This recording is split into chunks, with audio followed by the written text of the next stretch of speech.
Finally খুলে গেল মা মনসার মন্দির। আবার সেই আগের মতন জমজমাট হই হুল্লোর মজা মনসা মায়ের মন্দিরে। হাই, কেমন আছো সবাই? আশা করি তোমরা সবাই খুব ভালো আছো। আমি তো বিন্দাস আছি। এই দেখো আমার পুচকিটা কি করছে, এই দেখো, দেখেছো? আর এই যে দেখো ওর ক্লিপ, ওকে চুল বেঁধে রেখেছিলাম।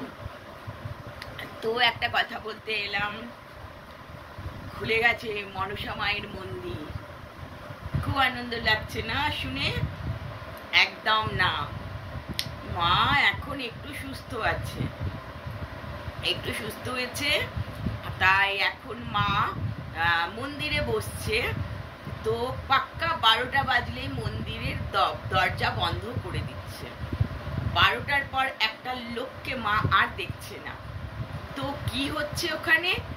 শুধু যারা মানত করেছিল, মানত পূর্ণ হয়ে গেছে, সেই মনস্কামনার পুজোটা হচ্ছে, আর কিছু হচ্ছে না।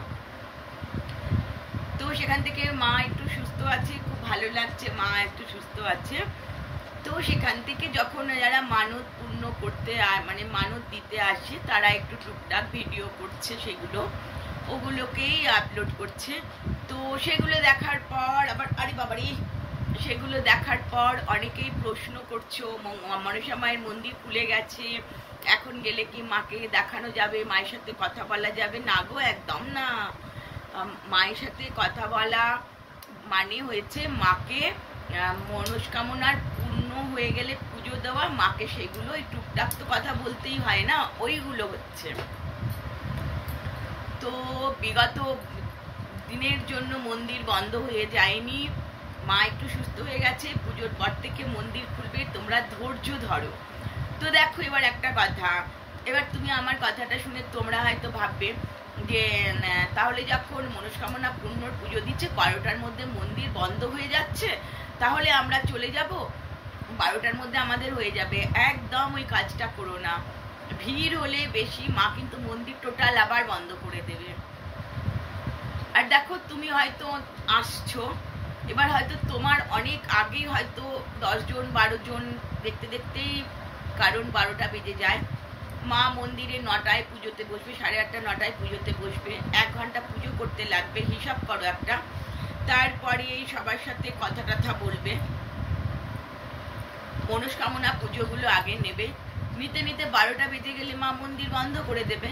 এবার তোমরা যদি গিয়ে মনে করো যাই দেখা যাবে, যা হবে। আমাকে অনেকে কমেন্ট করেছো, তোমরা ইয়েতে তোমার ইনস্টাগ্রামে কমেন্ট করেছো। তো একজন দিদি আছো, সে বাইরে থেকে ফ্লাইটের টিকিট করে আসবে, না টিকিট কনফার্ম হয়ে গেছে আমি আমার মনে নেই। তো তোমার এই কথাটা আমি মায়ের ওখানে জানানো হয়েছিল।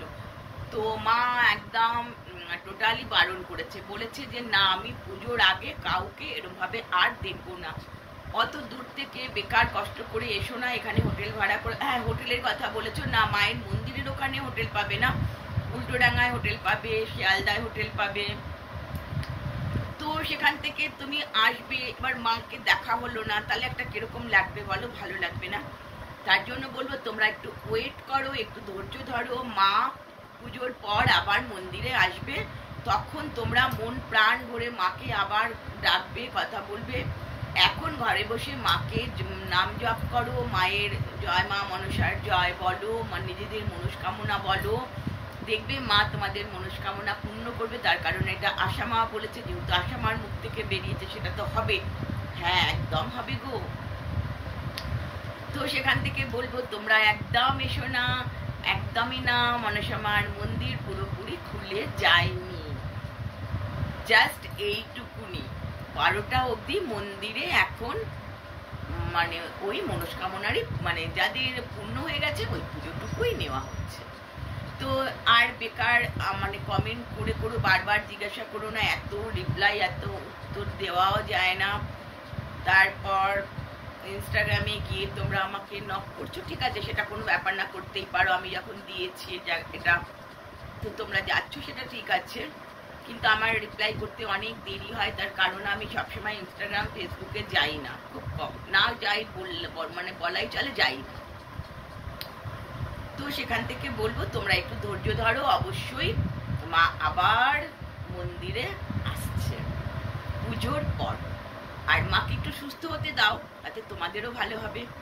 তো আজকে এইটুকুনি বলার ছিল। টাটা, ভালো থেকো, সুস্থ থেকো, আর নিজেদের খেয়াল রেখো, মায়ের নাম জপ করো, মাকে ডাকো, আর মায়ের ছবি দেখে মনস্কামনা বলো, পূর্ণ হয়ে যাবে। আশা মা পুজোর পর বসবে। টাটা। এই লাস্টে আমার বাচ্চাটাকে দেখো।